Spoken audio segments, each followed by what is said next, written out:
ये स्टूपिड शेखर कपूर मेरा फोन क्यों नहीं उठा रहा?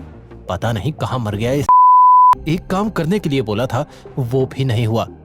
मैम, उसकी इतनी हिम्मत नहीं हो सकती कि वो आपका फोन ना उठाए। अगर ऐसा हो रहा है तो इसका मतलब एक ही है, वो किसी मुसीबत में है। मुझे वैसे विशाल राठौड़ के मैटर में ज्यादा इंटरेस्ट नहीं है। तुम्हारे पास यहाँ हेल्प के लिए 2 रेड कार्ड और 4 ब्लू कार्ड है।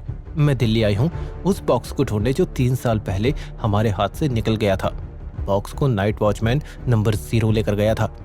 आप कहना क्या चाहती हैं? नंबर 0 जिंदा है और दिल्ली में ही है। कितने मजे की बात है ना, वो भी यहाँ है और मैं भी। बस मिलने भर की देर है। दुश्मन अगर उम्मीद से ज्यादा स्मार्ट हो तो कभी कभी अच्छा लगने ही लगता है। तुम जाओ और किसी को पता मत लगने देना कि मैं दिल्ली में हूँ।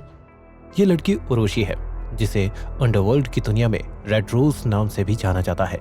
वेनम से ताल्लुक रखने वाले रेड लोटस गैंग की। उसी शाम सानिया के ऑफिस में अनुराग और कामिनी पहुंचे। अभय को सानिया के ऑफिस में देखकर अनुराग का मूड खराब हो गया। अच्छा अभय, मुझे तुमसे कुछ प्राइवेट बात करनी है, अकेले में। हाँ चलो ना कामिनी, इस बहाने कॉफी भी पी लेंगे। अनुराग ने कामिनी को अभय के साथ जाते देखा तो दीपक को ये बात मैसेज कर दी।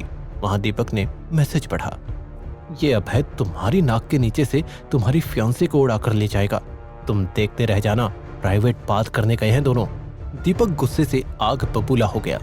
अब तो मुझे अपना हुक्म का इक्का चलाना ही पड़ेगा। नाउ यू आर कौन अभय? वहां अभय और कामिनी मशीन से कॉफी निकालते हुए आपस में बातें करने लगे। उस दिन मैंने तुम्हें बोला था कि मुझे दीपक से शादी नहीं करनी, पर अब मुझे लगता है कि वो मेरा बचपना था। एक्चुअली दीपक ही मेरे लिए सबसे अच्छी चॉइस है।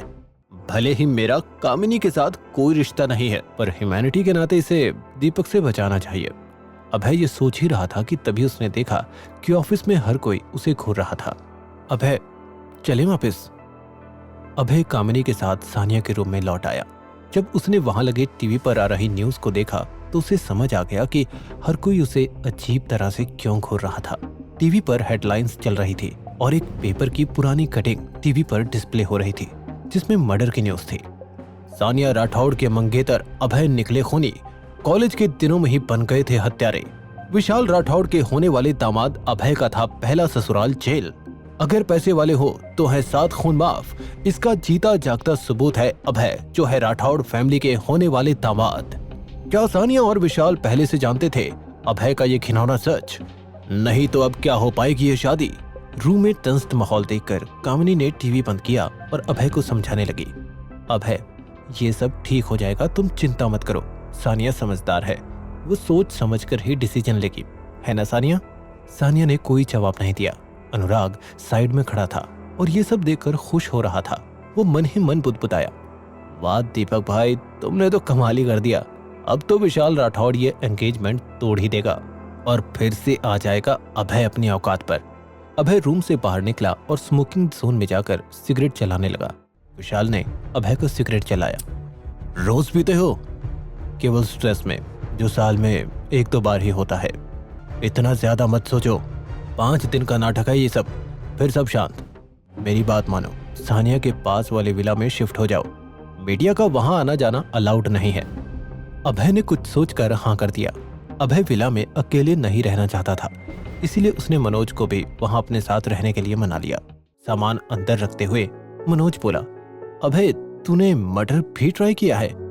मनोज आज मत पूछ यार, आज थक गया मैं, कल बात करेंगे और डर मत, तू सेफ है।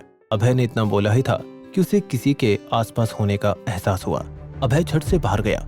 उसने घर के चारों तरफ देखा और आसपास के इलाके में भी। वहां पर कोई नहीं था। मुझे वहम तो नहीं हो सकता, कोई तो आया था यहाँ, पर कौन?